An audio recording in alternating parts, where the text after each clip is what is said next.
On en était à la 5e ligne.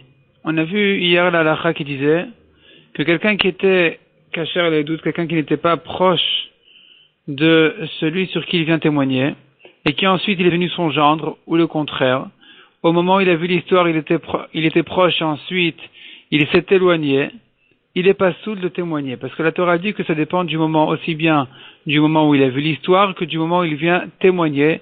Dans ces deux étapes-là, il faut qu'il soit caché les doutes, qu'il puisse témoigner, qu'il ne soit pas proche. Si, par contre, au milieu, entre ces deux étapes-là, il y a eu un moment donné où il était pas soûl, comme par exemple qu'il était proche, et ensuite sa femme est morte, ou bien qu'il était sourd et qu'il a retrouvé, et qu'il a guéri, ou il était aveugle et il a guéri, dans ce cas-là, il est caché. Et la Gemara demande maintenant, selon Rabbi Yehuda qui fait une dracha de Hou, à propos du pauvre, dans les korbanot, qu'il doit être pauvre depuis le début jusqu'à la fin pour avoir un korban de pauvre, sinon il doit payer le korban d'un riche. Qu'est-ce que Rabbi Yehuda dira ici, où c'est écrit aussi Hou? On devrait dire ici aussi qu'il doit être caché depuis le début jusqu'à la fin. Or, on a dit que s'il n'était pas sous le milieu, c'est pas un problème. L'essentiel, c'est le moment où il a vu et le moment où il vient témoigner. Donc, on commence ici à la question de la Gemara, Ve'elahu lamali. En fin de ligne, Ve'elahu lamali.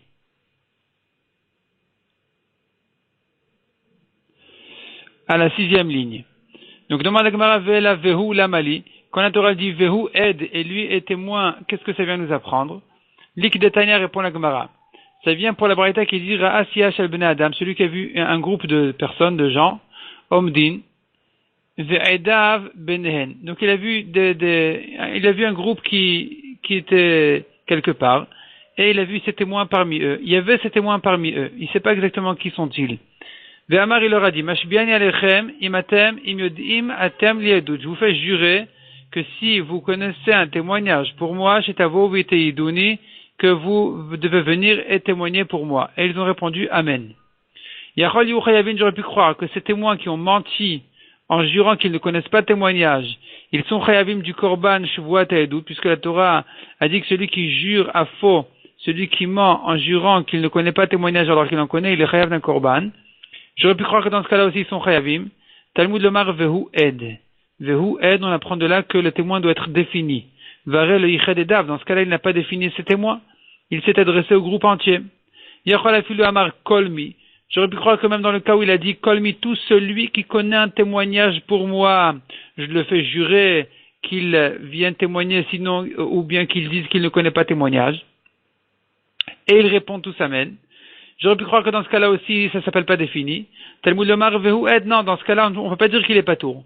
Dans ce cas-là, on ne dira pas qu'ils sont tous ptourim, parce que la Torah dit vehu ed, ve'arei yiched edav, il a défini ses témoins en disant celui qui. Donc il s'adresse à celui qui connaît le témoignage, qu'il doit venir témoigner. Ça s'appelle que il a défini, et donc ils sont chayavim de korban shvua. Aval ve korbanot enoken vechule. On a vu dans la suite de la Mishnah, à propos des korbanot, c'est différent à propos des erechim. Donc dans les erechim, on a dit, à propos des korbanot, c'est différent que des erechim. Dans les erechim, on a dit que si il s'est enrichi ou il s'est appauvri, alors il doit toujours donner le erer, la valeur d'un riche, aussi bien si au moment du neder il était riche que si au moment où il vient payer il est riche. À propos des korbanot, c'est différent. Qu'est-ce qui est différent à propos des korbanot? Donc Rashi avait expliqué que ça se rapporte sur ce qu'on a vu dans la Braïta, qui disait qu'un Metzora qui s'est enrichi ou s'est appauvri, tout dépend du moment de son korban. On a vu 3 shitot, 3 avis de quel korban il s'agit. À la suite de la Mishnah, on a vu si son père est mort et qu'il lui a laissé un grand héritage, ou son bateau venait de la mer avec une grande richesse, le Ekdesh n'en profite pas du tout. Le Ekdesh n'en profite rien, on ne le considère pas comme un riche. Donc selon Rashi, on a vu que ça se rapporte sur les Erechin, que quelqu'un pareil, dans un état pareil, n'est pas considéré comme un riche, donc il peut payer un Erer de pauvre. Comme un pauvre, il va payer comme quelqu'un qui n'a rien du tout, malgré que il est déjà en train de s'enrichir. La Gemara demande, Aviv met veniach le ribo. Quelqu'un dont le père est mort, il lui a laissé un grand héritage. Un ribo, c'est 10 000. Ashiru, il est riche. Amar Rabbi Avahu, emam maniach le ribo. C'est pas qu'il lui a laissé un héritage, c'est qu'il lui laisse un héritage. Un grand héritage. Pshita, demande à Gemara quelle est l'importance si Non, donc la Gemara comprend de là, selon la correction de la Gemara, manière le ribo, ça veut dire qu'il est encore vivant. Il est encore vivant et qu'il va, il va tout de suite lui laisser un héritage. Il est quand même considéré comme un pauvre. Demande la Gemara Pshita, c'est évident. Répond la Gemara Keshaya vive Gosses. Son père était déjà mourant. Maud était Marov Gossesin Lemita. J'aurais pu croire que, on sait bien que la majorité des Gossesines, des mourants, vont mourir. Et il n'y a qu'une minorité qui, quand même, peuvent revivre de cette situation-là. Et donc, j'aurais pu croire qu'on peut le considérer déjà comme un riche. Kamash Malan, que finalement, malgré tout, pour l'instant, il n'a rien hérité encore. Et donc, il est considéré encore comme un pauvre. Sfinato Bayam ou Balo Beriboot. On a vu ensuite dans la Mishnah si son bateau venait de la mer avec des grandes richesses, des dizaines de milliers, et qu'il est considéré quand même comme un pauvre, le Gdesh n'en profite pas. Demande la Gemara Ashiru, celui-ci aussi est riche. Amarav Chizak, Shaita Murkeret ou Muskeret Biadecherim. Il s'agit que le bateau a été loué chez quelqu'un d'autre, c'est-à-dire quelqu'un a loué le bateau sous toutes sortes de contrats de location. Demande la Gemara Veaika Srirut. Pourtant, il doit profiter du loyer. Donc, il a un profit de ce bateau-là. Répond la Gemara Srirut enamishtalemet ela lebasof. Celui qui loue le bateau n'a pas le devoir de payer le loyer que lorsque se termine le moment, la période de la location. Demande la Gemara Vete Pukle Mishum Sfina. Pourtant, cet homme-là, il est riche parce qu'il a un bateau. Donc, même si le loyer du bateau ne lui revient pas encore jusqu'à ce que le moment arrive, donc jusqu'à la fin du loyer, du moment de la période de la location. Et donc, on ne peut pas considérer le loyer comme une partie de sa richesse. Mais cependant, le bateau lui-même devrait être considéré comme une richesse à cet homme-là. Répond la Gemara, Haman et Rabbi Eliezer, ça va comme Rabbi Eliezer d'Etnan. Rabbi Eliezer Omer Imaya Ikar Noten Lot Simdo. Vechamar Noten Lo Chamoro. C'est-à-dire, selon Rabbi Eliezer, quelqu'un qui a fait un RR, quelqu'un qui a promis une valeur, et que le Kohen doit évaluer ses biens pour savoir combien il est capable de donner, combien il est capable de payer, est-ce qu'il est riche, est-ce qu'il est pauvre. Alors ici, on ne calcule pas dans sa richesse, on ne calcule pas ce qu'il a besoin pour sa parnassa. S'il a besoin de ses taureaux pour labourer les champs, alors noten lot simdo, on ne lui compte pas, le Kohen lui laisse son tzemed, c'est-à-dire ses taureaux. Vechamar, et si il conduit un âne, noten lo chamoro, on ne lui compte pas son âne parmi sa richesse, parmi ses biens pour le considérer comme un riche en lui disant de vendre son âne. On ne lui demande pas de vendre son âne, ni de vendre ses taureaux, et donc, puisqu'on ne lui demande pas une chose pareille, donc on peut le considérer comme un pauvre. Ici aussi, cet homme-là qui a besoin de son bateau pour sa parnassa, alors il n'a pas besoin, selon Rabbi Eliezer, de vendre son bateau, on le considère comme un pauvre, puisque au-delà de son bateau, il n'a rien encore. Le loyer n'est pas encore arrivé, le bateau n'a pas besoin d'être vendu, donc finalement, on considère comme un pauvre. Donc c'est une Mishnah plus loin, qui ramènera donc une marloquette entre Tanakama et Rabbi Eliezer. Selon Tanakama, il doit tout vendre. Selon Rabbi Eliezer, donc Imaya Ikar, s'il était un paysan, Noten Lot Simdo, il lui laisse ses taureaux, Vechamar, s'il avait besoin de son âne pour travailler, Noten Lo Chamoro, il lui laisse son âne. Mishnah suivante. Ashanim Banidar. On a vu au début du Pérec, les années sont comptées selon le Nidar, selon celui dont la valeur a été promise. Pas selon les années de celui qui a promis la valeur, mais de celui dont la valeur était promise. Ketad, de quoi il s'agit, de quoi on parle? Yeled Sherich Zaken, un jeune qui a promis la valeur d'un vieux, Noten Erer Zaken, il donne la valeur d'un vieux. Mais Zaken Sherich et Yeled, et le vieux qui a promis la valeur d'un jeune, Noten Erer Yeled, il donne la valeur d'un jeune. Aerechin Banerach, on a vu ensuite dans la première Mishnah qui disait, les valeurs selon, à nouveau, la personne dont sa valeur était promise. Ketad, qu'est-ce que voulait dire la Mishnah par là? Ish Shericha Isha Noten Erer Isha, un homme qui a promis la valeur d'une femme, il donne la valeur d'une femme. Visha Shericha Ish Notenet Erer Ish. Inversement aussi, la femme qui a promis la valeur d'un homme doit donner la valeur d'un homme. Ve'erech Bezman Aerech, on a vu encore dans la première Mishnah que les valeurs sont comptées selon le moment où ça a été promis. Ketad, Hericho Pachot Ben Chamesh, si au moment où il a promis la valeur, la personne en question, c'était un enfant qui n'avait pas encore 5 ans, Vena Sayeter al Ben Chamesh, et ensuite, au moment où il est venu payer, il a passé l'âge de 50, donc son prix a changé, sa valeur a changé. Ou bien ou bien qu'il avait moins de 20 ans, et au moment où il vient payer, il avait déjà plus que 20 ans, et que à nouveau, donc la valeur a changé à ce moment-là. Noten bisman ha'erech, il doit donner selon sa valeur qu'il avait à l'âge au moment où la personne avait promis sa valeur. Tanoura banan. Ata ikshet adamim le'erechin. On a fait un ikesh, on a mis en rapport damim les valeurs du marché, la vraie valeur, l'erechin à la valeur fixe que la Torah a fixée pour chaque âge.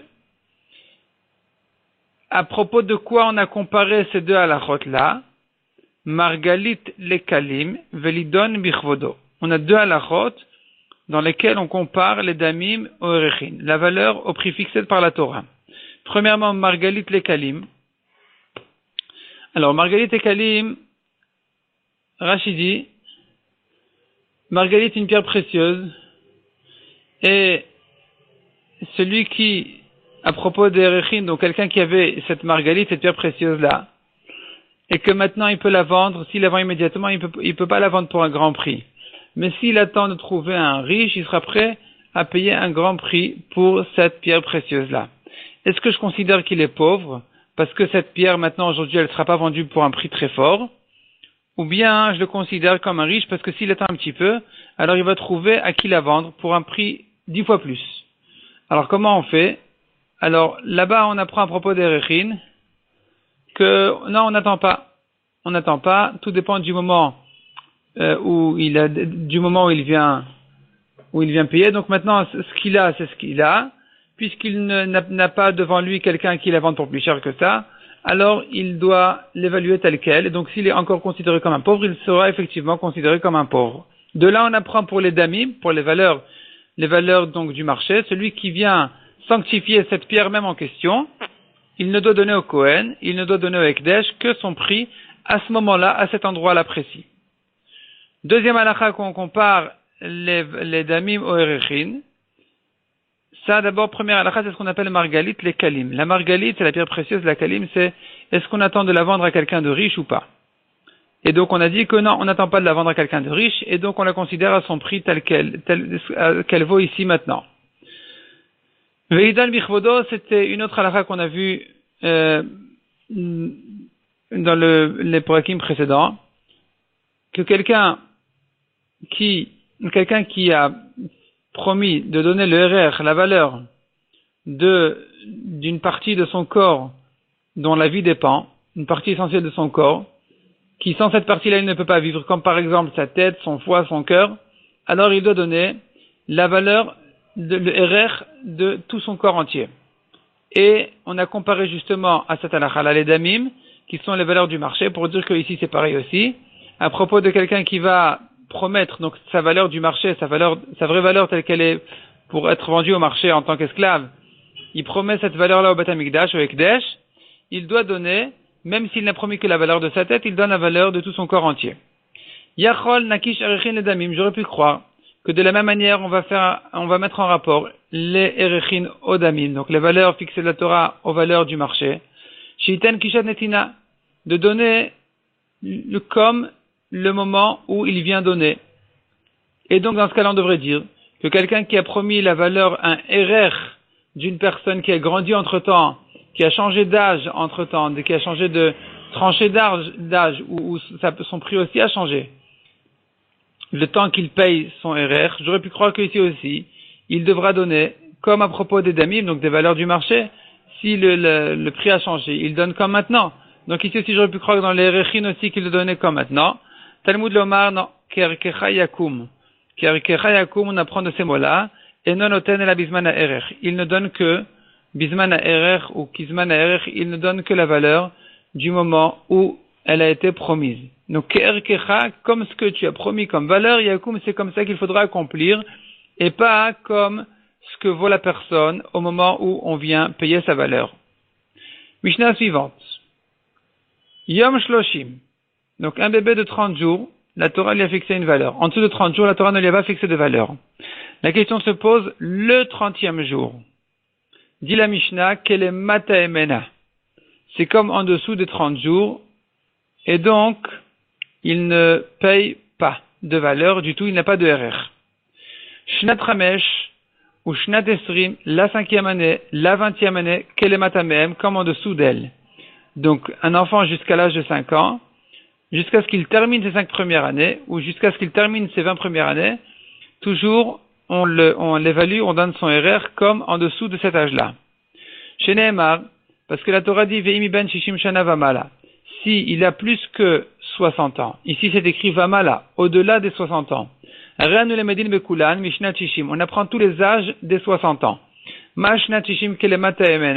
De même que l'année 60, elle est considérée comme en dessous des 60, parce que la Torah dit que c'est que au-delà des 60 ans qu'il a changé de RR.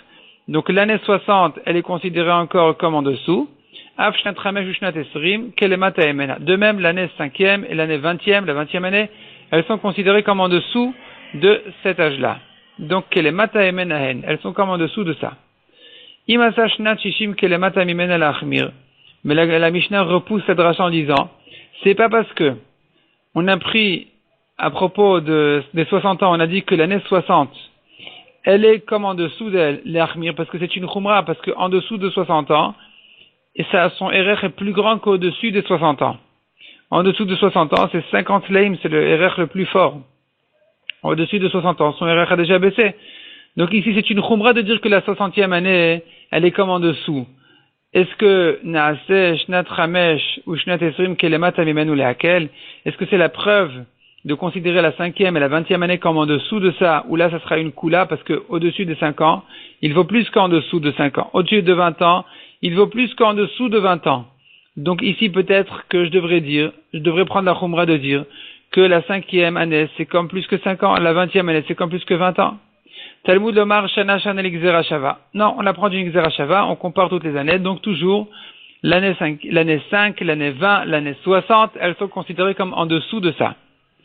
Donc, Umashana Mura Beshishim Kelemata, de même que la 60e année, elle est comme en dessous, Afshana Mura Mishnat Ramesh, Ushnat Esrim, Kelemata Mimenu, de la même manière, l'année, quand la Torah parle de Shana à propos de 5 ans, de 20 ans, c'est comme en dessous de cet âge-là, ben laquelle ou ben l'achmir, dans tous les cas, aussi bien si c'est une kula que si c'est une khumra.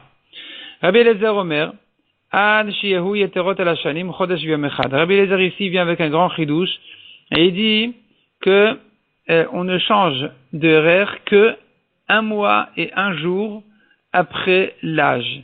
Donc pour avoir un RR de plus que 60 ans, il faut qu'il ait 60 années entières plus 1 mois et 1 jour. De même 20 ans plus 1 mois et 1 jour. De même 5 ans, c'est 5 plus 1 mois et 1 jour.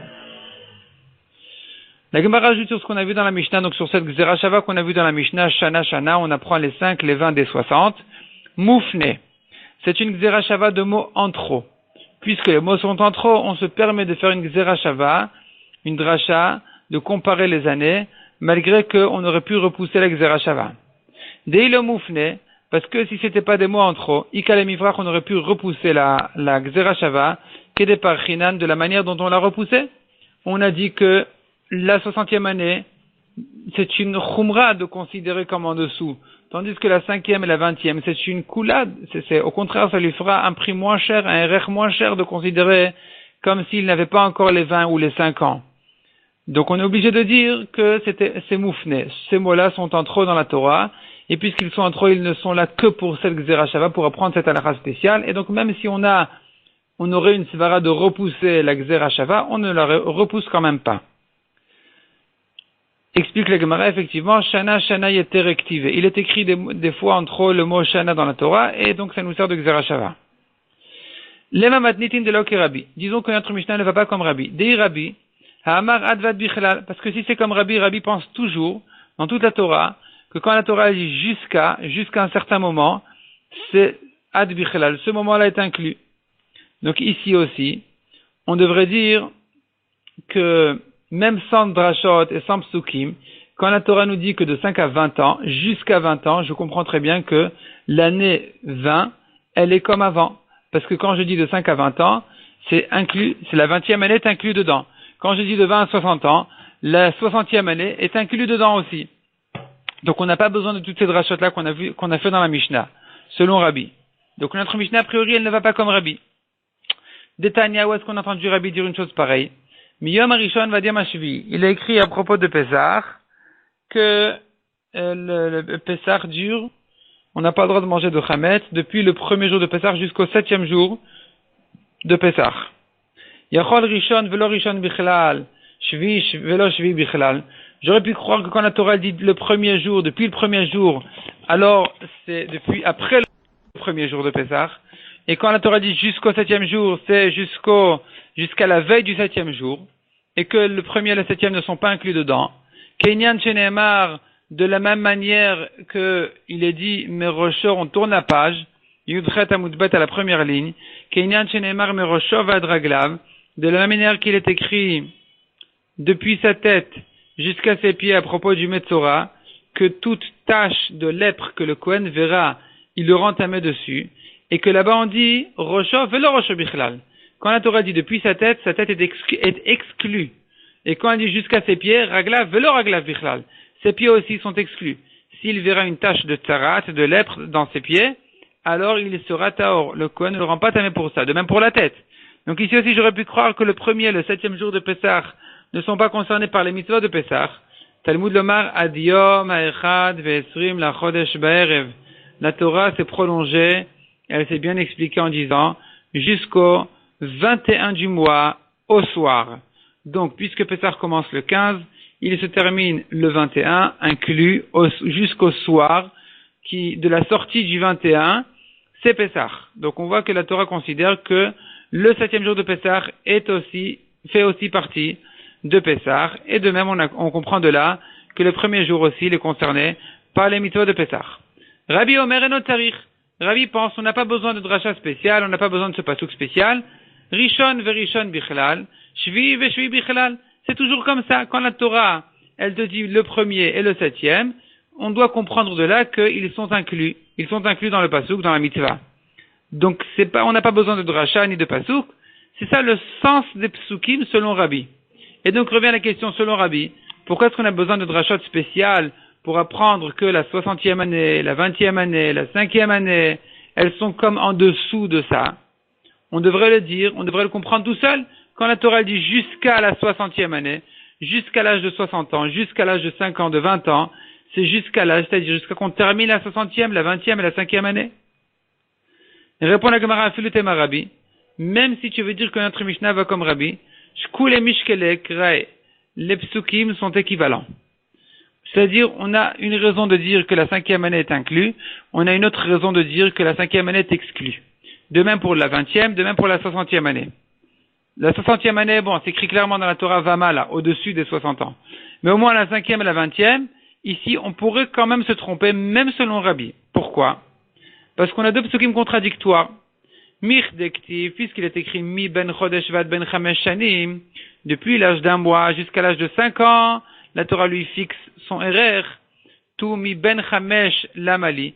Quand la Torah dit depuis l'âge de 5 ans, qu'est-ce que ça vient nous dire?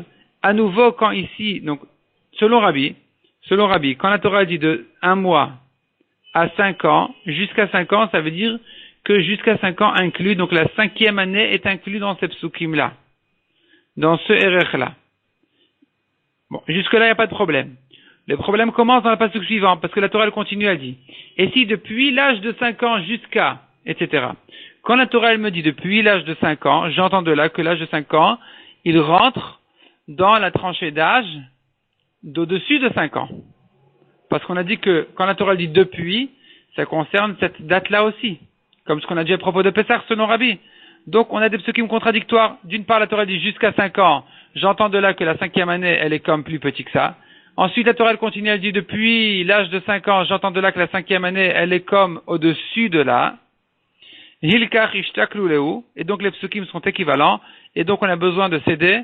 On a besoin de cette dracha spéciale, de Shana Shana Gzera Shava. On apprendra de l'âge de 60 ans que la 5e et la 20e année sont comme au-dessus de 5, comme en dessous de 5 et 20 ans. Amarmar. La Gemara reprend ce qu'on a dit ici au passage. Rosho velo Rosho bichlal. Le Metzora, donc s'il a une tache de tsarat, de lèpre sur sa tête, on l'a exclu de la Touma. Raglav velo Raglav bichlal. Et de même pour ses pieds, sont exclus de la Touma. Menalandon l'apprend. Répond la Gemara, Ibaitema, Shanes simanim de Gufom et simanim de Rosho. Première réponse, c'est de dire que les simanim de Touma de son corps sont différents des simanim de Touma qu'il y a dans la tsaraat, qu'il y a dans la lèpre, parce que dans le corps, il faut qu'il y ait un poil blanc, dans les cheveux, c'est un poil blond, alors c'est différent. Puisque c'est différent, donc on entend de là que quand la Torah dit Meroshov Adraglav en parlant de la tsaraat du corps, Nig'e Or Basar, de la chair, elle n'inclut pas la tête, parce que la tête c'est une autre paracha en soi. Iba Itema, deuxième réponse, le Chol Maré Ene Kohen. La Torah dit que pour la tzarat, il faut que le Kohen puisse voir toute la tâche en une fois. Or, si elle est sur sa tête ou entre les doigts de ses pieds, il ne pourra pas la voir. Rashi explique, dans la tête, il ne peut pas la voir à cause des cheveux, et dans les pieds, il ne peut pas voir entre les doigts. Donc, quand la Torah dit Meroshov Adraglav, elle ne veut pas dire la tête inclue, ni les pieds inclus. C'est pour ça qu'on les a exclus de ce pasouk-là. Rabbi Eliezer Omer, on a vu ensuite, selon Rabbi Eliezer, il faut que l'âge en question de la Torah, on l'ait dépassé d'un mois et un jour. Tania Rabbi Eliezer Omer. D'où Rabbi Eliezer il sait ça? Rabbi Eliezer dit dans la Braïta, Ne'emar kan lemala ve'ne'emar la'alan, ici à propos de Erechin, c'est écrit lemala, au-dessus de 60 ans.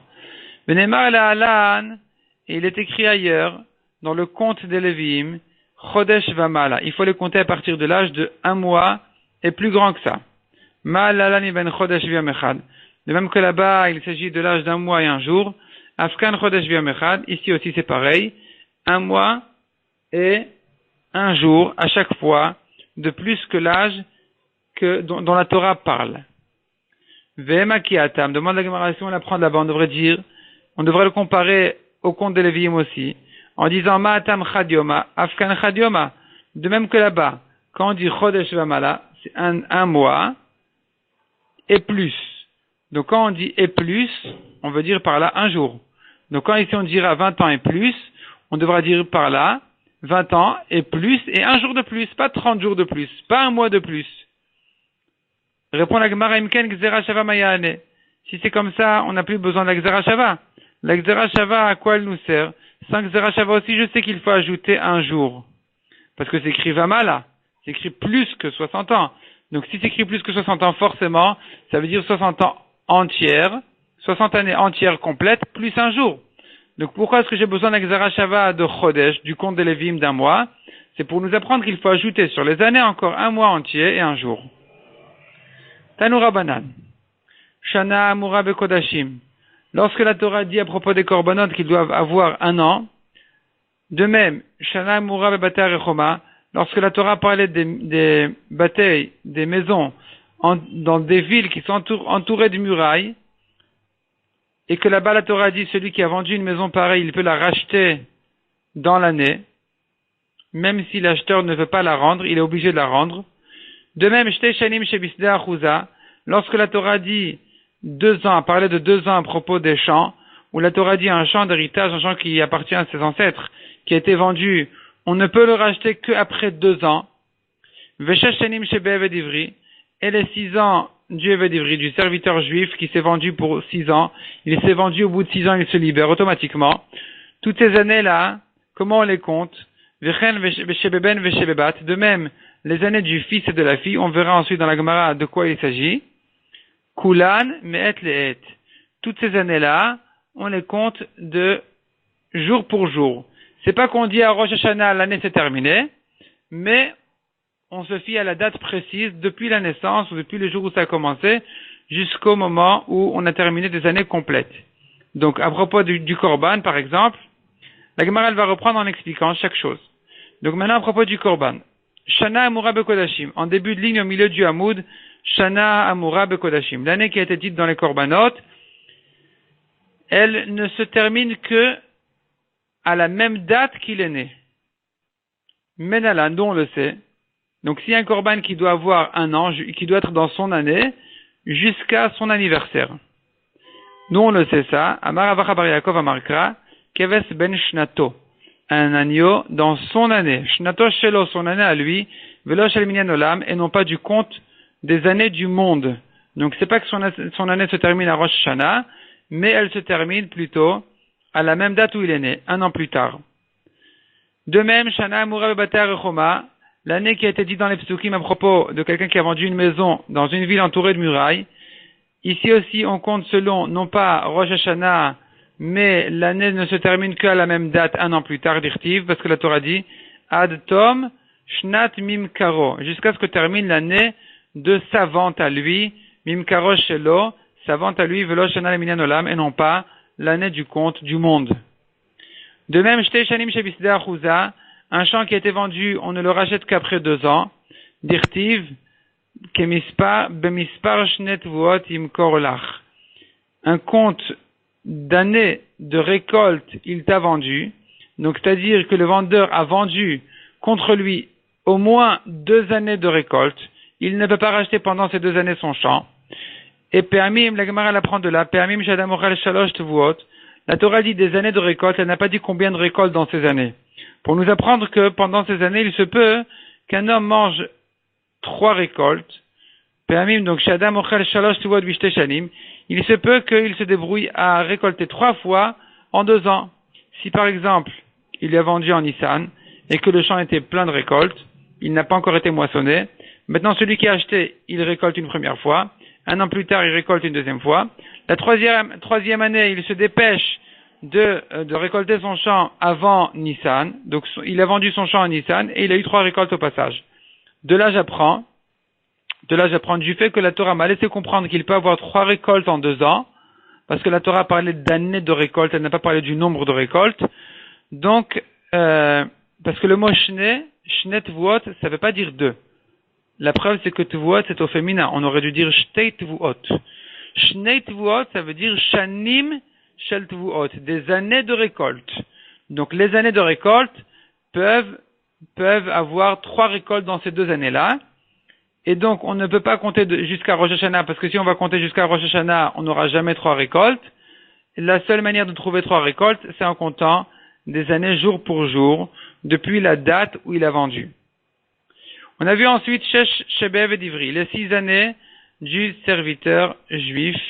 Au bout de 6 ans, il se libère, Dirtiv Sheshanim Yavod, ou Vashvit. Parce que la Torah dit, 6 années il va travailler, ou Vashvit, et c'est la Chofshi, et à la 7e année il se libère. Mais ça peut se lire Sheshanim Yavod ou Vashvit. Il travaille 6 ans et dans la 7e aussi. Puisqu'on peut lire le pasuk de cette manière-là aussi, que Zimnin de Beshvit Nami Avod, il se trouve des fois que dans la 7e année encore il continue à travailler. Donc autrement dit, malgré que la 7e année a déjà commencé en comptant par Rosh Hashanah, mais puisque ici on ne compte pas comme ça, donc il doit terminer ces 6 années complètes. Et donc d'une part on peut lire le pasuk que dans la 7e année il continue à travailler, parce qu'en comptant depuis Rosh Hashanah, il y a déjà la 7e année qui a commencé, parce que la première année s'est terminée au bout de quelques mois, et que donc la 7e elle s'est terminée, les 6 années se sont terminées aussi au bout en fait de 5 ans et demi, et qu'il lui reste encore 6 mois à travailler, qu'il rentre dans la 7e année, la Torah elle est venue dire non, il continue à travailler. Il doit lui continuer à travailler. Donc de là on apprend que ces années-là sont comptées jour pour jour.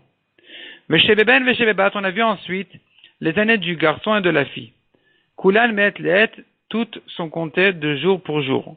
Lema il cheta, de quel lacha il s'agit quand on parle du garçon et de la fille? Répond la Gemara Marav Gidel Amarav l'erechin.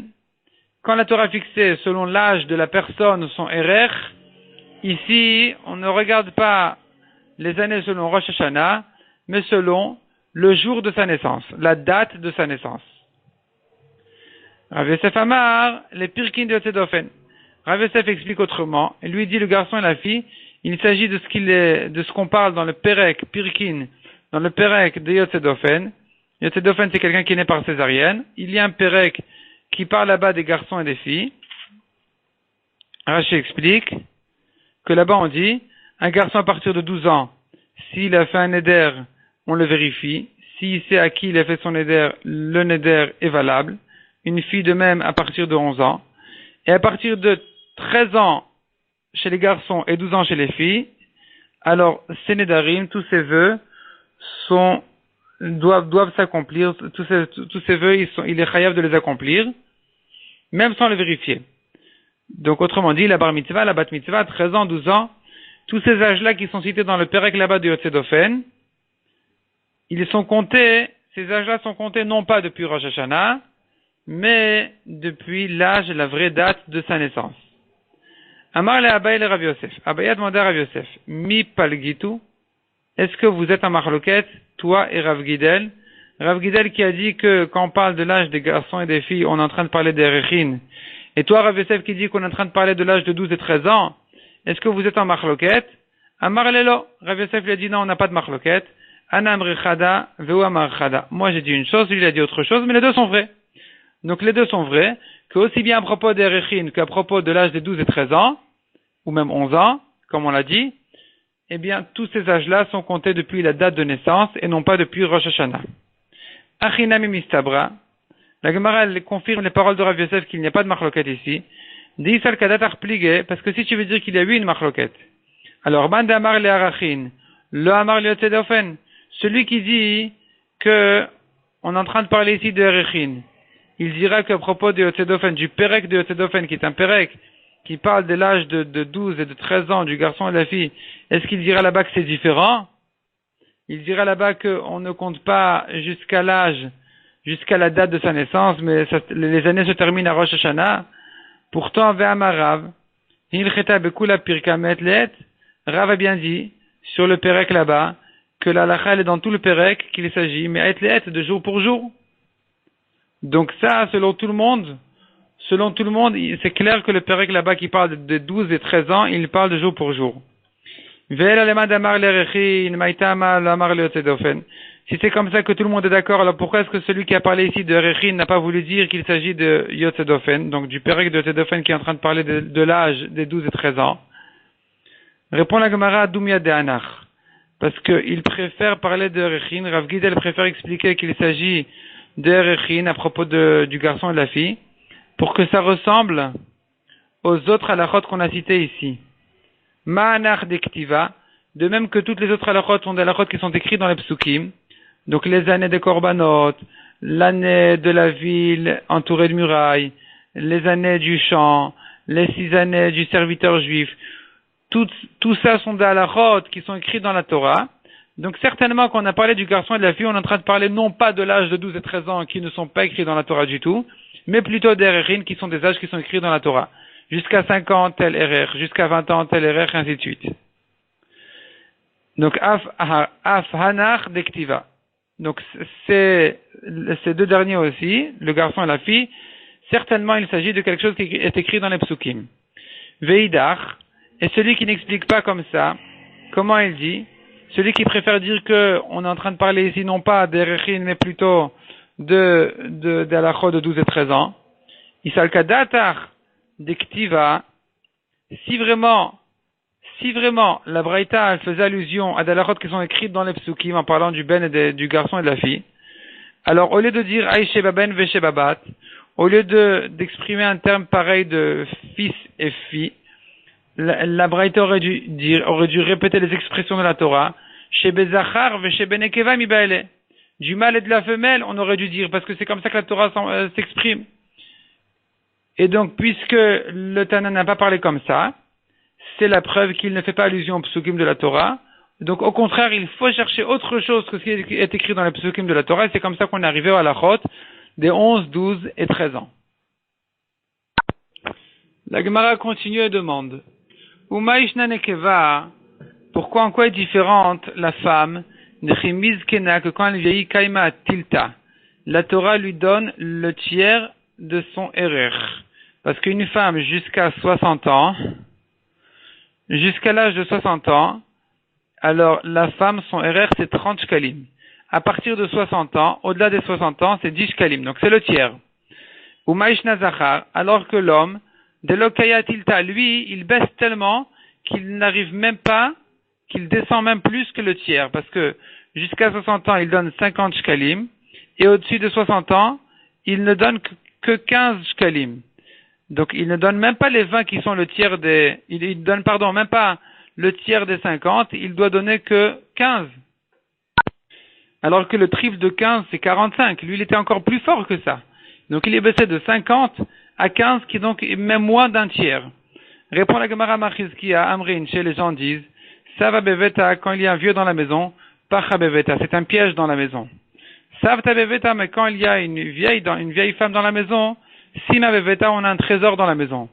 Donc effectivement, la femme, elle baisse moins de valeur selon la Torah quand elle est vieillie que ce que l'homme baisse de valeur. C'est pour ça qu'elle arrive au tiers de son prix, donc elle descend de 30 à 10, alors que lui, c'est vrai qu'il vaut que sa valeur de son RR après 60 ans, c'est 15, qui est quand même plus que 10, mais cependant, il a baissé de plus qu'un tiers, parce qu'avant 60 ans, il faisait 50 shkalim. Adran alach et segiad.